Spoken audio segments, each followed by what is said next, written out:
మెదక్ జిల్లా బీఆర్ఎస్ కార్యాలయంలో జరిగిన సమావేశంలో పద్మా దేవేందర్ రెడ్డి మాట్లాడుతూ ఎన్నికల్లో డబ్బు మద్యం ఏరులై పారించిన పోలీసుల అండగా అక్రమ కేసులు పెట్టి వేధించిన ప్రజలు బీఆర్ఎస్ పక్షాన్ని నిలిచారని పేర్కొన్నారు.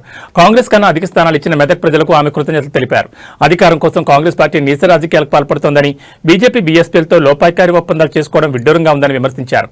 ఈ సమావేశంలో మాజీ ఎమ్మెల్సీలు ఫారూక్ హుస్సేన్, సుభాష్ రెడ్డి మాట్లాడుతూ అధికార పార్టీ వేధింపులు తట్టుకుని గెలిచిన కౌన్సిలర్లను అభినందించారు. మున్సిపాలిటీలో ఏ అవినీతి జరిగినా భయపడకుండా ప్రజల పక్షాన పోరాడతామని, మెదక్ పట్టణాభివృద్ధికి బీఆర్ఎస్ కట్టుబడి ఉంటుందని స్పష్టం చేశారు. నూతనంగా ఎన్నికైన కౌన్సిలర్లు ఈ సమావేశంలో పాల్గొని తమ నిరసన వ్యక్తం చేశారు. ఎన్నిక ప్రకటించినప్పటి నుంచి కూడా ఎన్ని రకాల అక్రమాలు చేయాలో అని చేసుకుంటూ వచ్చారు. అయితే నామినేషన్స్ అప్పటి నుంచి కూడా కొందరు అధికారులు అలాగే చాలామంది పోలీసు అధికారులు ఏకపక్షంగా అధికార పార్టీ సైడే బెండ్ అయి మా వాళ్ళను ప్రతి చిన్న తప్పు కూడా ఇబ్బంది పెట్టడం జరిగింది. వాళ్ళు ఎంత పెద్ద తప్పు చేసినా వాళ్ళను అసలు పట్టించుకోలేదు. ఇప్పటికీ ఎన్నికల్లో చాలా కంప్లైంట్లు మా పార్టీ వాళ్ళు ఇచ్చినప్పటికీ కూడా వాటిని పక్కన పెట్టారు. కానీ కాంగ్రెస్ వాళ్ళు అనుకున్న వ్యక్తులను టార్గెట్ చేస్తూ రాత్రులనే ఎఫ్ఐఆర్ చేసుకుంటూ వాళ్ళని ఉదయం కల్లా మిమ్మల్ని అరెస్ట్ చేస్తాం, SC/ST కేసు పెడతాం, 307 కేసు పెడతామని చెప్పి భయపెట్టించిన విషయాన్ని నేను మరొకసారి మెదక్ ప్రజలందరూ కూడా గమనించాలి. ఇది ఎన్నికల సమయంలో అధికారులందరూ ఎన్నికల సంఘం కింద పనిచేయాలి, కానీ ఇక్కడ అట్లా పనిచేసిన పరిస్థితి కనబడలేదు. అయితే ఎప్పుడైతే అభ్యర్థులు ఉన్నారో వాళ్ళను ఫ్రీగా ప్రచారం చేసుకునే అవకాశం ఇవ్వాలి. అయినప్పటికీ కూడా అట్లా అభ్యర్థులను కూడా బెదిరవడం, పోలీస్ స్టేషన్లో కూర్చోమని చెప్పడం, మేము కూడా అందరం కలిసి ఒక సభ్యుని విషయంలో, ఒక అభ్యర్థి విషయంలో వెళ్ళి రావడం జరిగింది. అంత ఘోరమైన వ్యవస్థ నేనైతే 40 ఏళ్ళ నుంచి రాజకీయాల్లో ఉన్నా, ఇంత వరెస్ట్ వ్యవస్థ మాత్రం ఎప్పుడు లేదు. దీని అంతటి కారణం అధికార పార్టీయే. ఓకే, వాళ్ళు ప్రచారం విషయంకి వచ్చేసరికి అసలు చెయ్యని పనులన్నీ చేసినట్టు, టీఆర్ఎస్ పార్టీ అభివృద్ధి చేసిన పనులను కూడా మేమే చేసినట్టు చెప్పుకుంటూ అప్పటి కేసీఆర్ గారు ఏదైతే ఫండ్స్ ఇచ్చిండో వాటి వర్క్స్ చేసి అవి కూడా మేమే మంజూరు చేసినామని చెప్పి కూడా ప్రజలను తప్పుదో పట్టించారు. ఇంత జరిగినప్పటికీ మా ఎలా భయభ్రాంతులకు గురి చేసిందో ప్రతి విషయం కూడా పత్రికా సోదరులందరూ, మెదక్ ప్రజలందరూ కూడా చూస్తూనే ఉన్నారు. ఇవాళ మెదక్ ప్రజలు అటు కాంగ్రెస్ కా, ఇటు బీజేపీ కా, అటు బీఆర్ఎస్ కా అనేది ఒక విలక్షణమైన తీర్పు ఇచ్చారు. ఇవాళ బీఆర్ఎస్ పార్టీకే పట్టం కట్టారు.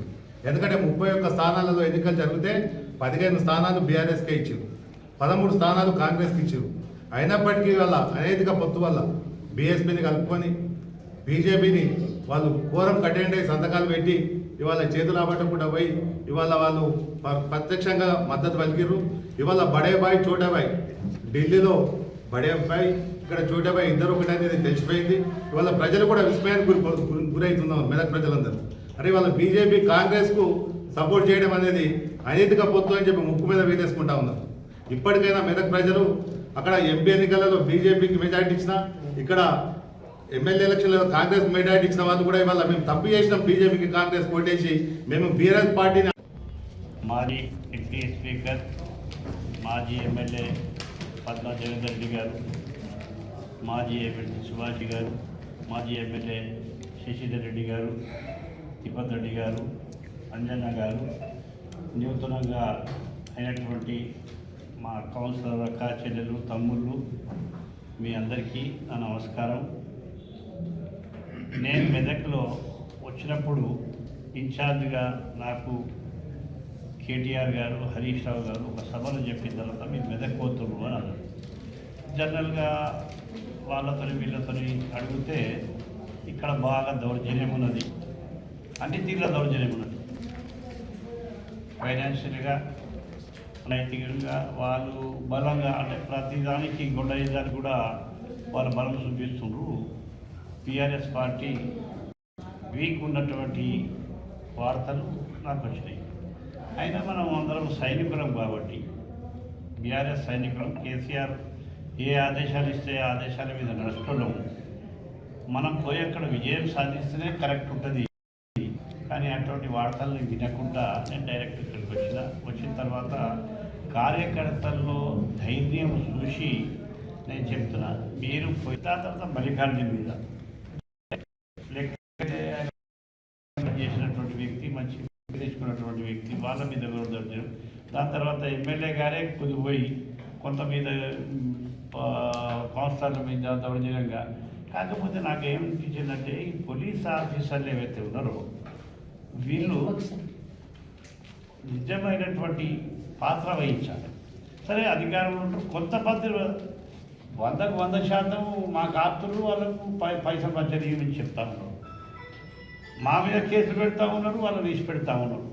ఇది ఎన్ని సంవత్సరాలు మా ఎర్ర డైరీలో రాసుకుంటున్నాం వాళ్ళ పేర్లు. ఇంకా వాళ్ళు ఉంటుంది. ఇప్పుడే వాళ్ళు రిటైర్ కాదు కదా, ఇప్పుడే వాళ్ళు పెన్షన్ తీసుకోరు కదా. అందుకోసం నేను ఏం చెప్తున్నా అంటే ఇప్పటికైనా పోలీసు వాళ్ళు ఇక్కడ ఉన్నటువంటి ఎమ్మెల్యే గారు కానీ ఎమ్మెల్యే తండ్రి గారు చేసినటువంటి దౌర్జన్యాన్ని ఆపకపోతే రాబోయే దినాలలో ఏదైతే మండలాల నుంచి కదిలినటువంటి కార్యకర్తలు వీళ్ళు బీఆర్ఎస్ పార్టీ కార్యకర్తలు కాంగ్రెస్ బీజేపీ నిజంగా కూడా భాయి అనేటువంటిది నర్సాపూర్లో కానీ ఇక్కడ కానీ ఇంకా తెలంగాణలో ఎక్కడ నడుస్తుందో అని చెప్పి ఈ భాయి విషయము అక్కడేమో రాహుల్ గాంధీ గారికి సోనియా గాంధీ గారికి మరో నరేంద్ర మోదీ గారు మాట్లాడతారు వారి మీద. అక్కడేమో కొట్లాట అంటారు, ఇక్కడ భాయి అంటారు. మెదక్లో కాదు భాయి తెలంగాణలో భాయి నడుస్తూ ఉన్నది. ఇలా రేవంత్ రెడ్డి గారు ఎక్కడి నుంచి వచ్చారు? బీజేపీ నుంచి వచ్చారు. రేవంత్ రెడ్డి గారి ఆదేశాలు ఏమున్నాయి? మనకు బీజేపీతో పంచాయతీ పోయి మనకు బీఆర్ఎస్తోనే పంచాయతీ. మున్సిపల్ ఎన్నికల్లో బాగా చైర్మన్ వైస్ చైర్మన్ రిజల్ట్ ఎన్నికల్లో భాగంగా ఈరోజు మన మెదక్లో నిజంగా చెప్పాలంటే నైతికంగా బీఆర్ఎస్ పార్టీ విజయం సాధించింది. గౌరవ్ కేసీఆర్ గారు చేసిన డెవలప్మెంట్ పనులే ఈరోజు బీఆర్ఎస్ సభ్యులను మరి 15 మందిని గెలిపించి బీఆర్ఎస్ పార్టీకి సపోర్ట్ చేసిన మా ప్రజలందరికీ మెదక్ పట్టణ ప్రజలందరికీ కూడా పౌరులందరికీ కూడా నేను హృదయపూర్వక ధన్యవాదాలు తెలియజేస్తూ ఉన్నాను. అందరు కూడా ధన్యవాదాలు తెలియజేస్తూ ఉన్నాను. తప్పకుండా మీ ఆశాన్ని మీ ఏదైతే నమ్మకం ఉంచారో మా మీద ఆ నమ్మకాన్ని మమ్మ చేయకుండా పనిచేస్తామని చెప్పడానికి ఈరోజు మరి మా వాళ్ళు ప్రవర్తించిన మా సభ్యులందరూ కూడా 15 మంది గెలిపిస్తే ఆనిముత్యాల లెక్క 15 మంది ఎన్ని ఆఫర్లు ఇచ్చినా సామదాన భేద దండోపాయాలకు కూడా గురి చేసడం జరిగింది. వాళ్ళకు నానా ఇబ్బందులు కూడా పెట్టడం జరిగింది. చాలా భయభ్రాంతులకు గురి చేయడం జరిగింది. చాలా ఇబ్బంది గురి చేసి మా పార్టీలకు రమ్మని ఆఫర్లు కూడా ఇవ్వడం జరిగింది. అదేవిధంగా వాళ్ళకు మున్సిపల్ ఎన్నికలో భాగంగా మున్సిపల్ ఆఫీసులో కూడా భయభ్రాంతులకు గురి చేయడం జరిగింది. ఎన్నడూ చూడలేము ఈ వింత ప్రవర్తన, ఈ వింత విషయాలైతే ఎన్నడూ చూడలేదు. ఎప్పుడైనా కానీ ఈసారి ఎన్నికలే ఏకపక్షంగా జరిగినాయిడ మెదక్ను బీఆర్ఎస్కున్నాయి. ఒక బీఎస్పీ సభ్యుని కలుపుకొని బీఎస్పీ సభ్యుని వాళ్ళ కలిపేసుకున్నారు. అంటే ఎవరు నైతికత అనేది ఇక్కడ రుజువైతా ఉంది. ఒక బీఎస్పీ సభ్యుని అలా కలుపుకున్న తర్వాత 15 అయితే ఎక్స్ ఆఫీషియో. యాక్చువల్గా ఇవాళ బీజేపీ పార్టీ ఏం చేసింది? కాంగ్రెస్ పార్టీకి సపోర్ట్ చేసింది. అటు నర్సాపూర్లో కావచ్చు, ఇక్కడ మెదక్లో కావచ్చు. ఢిల్లీలోనేమో లొల్లి పెట్టుకుంటారు, ఢిల్లీలోనేమో సిద్ధాంతపరంగా లొల్లి, వాళ్ళ నేషనల్ పార్టీస్ కాబట్టి ఒకరికొకరు లొల్లి పెట్టుకొని ఒక గవర్నమెంట్ ఉంటే ఇబ్బందులు పెట్టుకొని అక్కడనేమో ఢిల్లీలో లొల్లిలు పెట్టుకుంటారు. ఢిల్లీలోనేమో అపోజిట్ పార్టీలు, ఢిల్లీలోనేమో కుస్తీలు పడతారు, గల్లీలో మాత్రం దోస్తానే చేస్తారు. ఇది ఎక్కడ న్యాయం? ఇదేం దోస్తానా? ఇక్కడ ఇవాళ కోరం లేకుండా చేస్తే ఇవాళ ఎలక్షన్ జరిగే పరిస్థితి ఉండకపోతుండే. కోరం సమన్వయపరిచి మరి ముందుకు తీసుకెళ్ళినందుకు మా ఫారూక్ సాబ్ కూడా ధన్యవాదాలు తెలియజేస్తూ ఉన్నాను.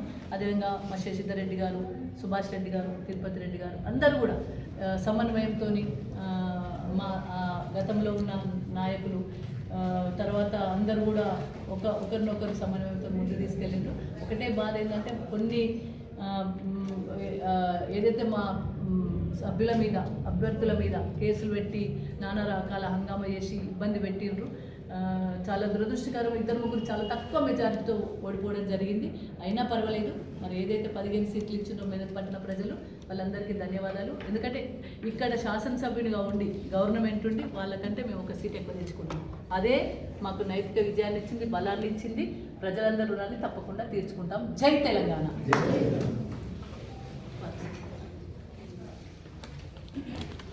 పత్రిక ఎమ్మెల్యే నానా రకాల ఇబ్బందులకు గురి చేసినప్పటికీ కూడా, మెదకులో నానా అవస్థలు పెట్టినప్పటికీ కూడా, భయభ్రాంతులకు గురి చేసిన, ప్రలోభాలకు గురి చేసిన, ఎన్ని ఇబ్బందికరమైన పరిస్థితులు కల్పించినా కానీ చెక్కు చెదరకుండా మా అభ్యర్థులు గెలిచినాక కూడా బీఆర్ఎస్ పార్టీ గౌరవాన్ని కాపాడే విధంగా, బీఆర్ఎస్ పార్టీ సభ్యులుగా ప్రజల మన్ననలు పొందే విధంగా ఇవాళ వాళ్ళు ఎంత ప్రలోభాలకు గురి చేసినా అడిదికు వాళ్ళు కనీసం చూడలేని పరిస్థితి. కానీ బీఎస్పీ బీజేపీ రెండు పార్టీలు కూడా ఈరోజు కాంగ్రెస్కు సపోర్ట్ చేసి వాళ్ళ సపోర్ట్తోనే వాళ్ళ ఇక్కడ వాళ్ళ చైర్మన్ కావడం జరిగింది. అంటే రెండు కలవని పార్టీలు, రెండు యుద్ధం చేసుకునే పార్టీలు, రెండు మరి నేషనల్ పార్టీస్ కాబట్టి రెండు కూడా తూకిత్తే మైకిత్తే అనుకునే పార్టీలు ఈరోజు దోస్తాన కట్టి మెదక్లో వాళ్ళందరూ కలిసి 3 పార్టీలు బీఎస్పీ, అదేవిధంగా బీజేపీ, కాంగ్రెస్ 3 అలయన్స్లో ఇవాళ కలవని పార్టీలు కలిసి మరి ఎవరిని మభ్య పెడుతున్నారు? ప్రజలకేమో మేము కాంగ్రెస్కు బీజేపీకి పడదని సిద్ధాంతం ఇస్తారు. కాంగ్రెస్ ముక్త్ భారత్ అంటే ఇదేనా? దేశవ్యాప్తంగా ఎక్కడైనా సరే 29 రాష్ట్రాల్లో ఎట్టి పరిస్థితులలో కాంగ్రెస్ బీజేపీ నినాదం పరోక్షంగా కానీ ప్రత్యక్షంగా కానీ బీజేపీ వల్ల కాంగ్రెస్కి ఎలాంటి లాభము చేకూర్చకూడదని తీసుకున్నటువంటి నూతన అధ్యక్షులు బీజేపీ కేంద్ర అధ్యక్షులు, రాష్ట్రం పార్టీ కూడా మేము ప్రశ్నిస్తున్నాం. ప్రధానంగా మెదక్ మున్సిపాలిటీలో జరిగినటువంటి ఎన్నికల్లో 100% ప్రతిపక్ష పార్టీ అయినటువంటి టీఆర్ఎస్ పార్టీ మేము ప్రధానంగా 15 సీట్లు ప్లస్ 2 బీజేపీ, ఒకటి బీఎస్పీ. అంటే ఈ ప్రభుత్వానికి ఇక్కడ ఉన్న పార్టీ శాసనసభ్యునికి ఇది పూర్తిగా వ్యతిరేకంగా ఇచ్చినటువంటి తీర్పు. సరే, అంకెల గారెడ్డిలో మరి బీజేపీ వ్యవహరించిన తీరు పట్లనే మేము చాలా తీవ్రంగా నిరసన వ్యక్తం చేస్తున్నాం. ఇదే విధంగా మీరు ఏదైతే ముక్త్ కాంగ్రెస్ భారత్ అంటున్నారో దానికి కట్టుబడి ఉండాలని చెప్పేసి బీజేపీ రాష్ట్ర నాయకత్వానికి మరొకసారి గుర్తు చేస్తున్నాం. ప్రజలకందరికీ కూడా కృతజ్ఞతలు తెలియజేస్తున్నాం. ఖచ్చితంగా హరీష్ రావు గారి యొక్క నాయకత్వంలో పద్మా దేవేందర్ రెడ్డి గారు, సుభాష్ రెడ్డి గారు, తిరుపతి రెడ్డి గారు, నేను కానీ మన అబ్జర్వర్ ఫరూక్ హుస్సేన్ గారు ఎక్కడైనా కూడా ఏ ఒక్క ప్రాంతంలో అయినా కూడా నిధుల సేకరణలో మాకేమాత్రం మా దృష్టికి తీసుకొచ్చినా ఖచ్చితంగా మెదక్ పట్టణాభివృద్ధికి సర్వాంగ సుందర నందనవనంగా తీర్చిదిద్దడానికి మేము ముందుంటాం. జై కేసీఆర్.